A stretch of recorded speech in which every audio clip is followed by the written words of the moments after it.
Elimination of parallax. This animation illustrates the elimination of parallax.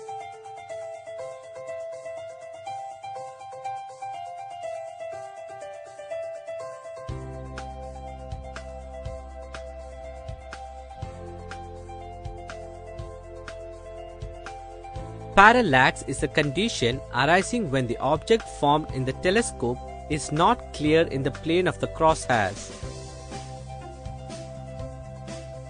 In parallax condition, it is not possible to view the object clearly in the plane of telescope.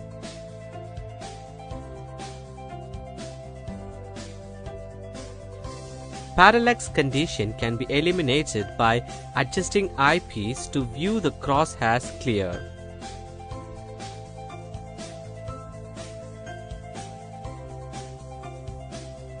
Adjust focusing screw till the object appears clear and sharp.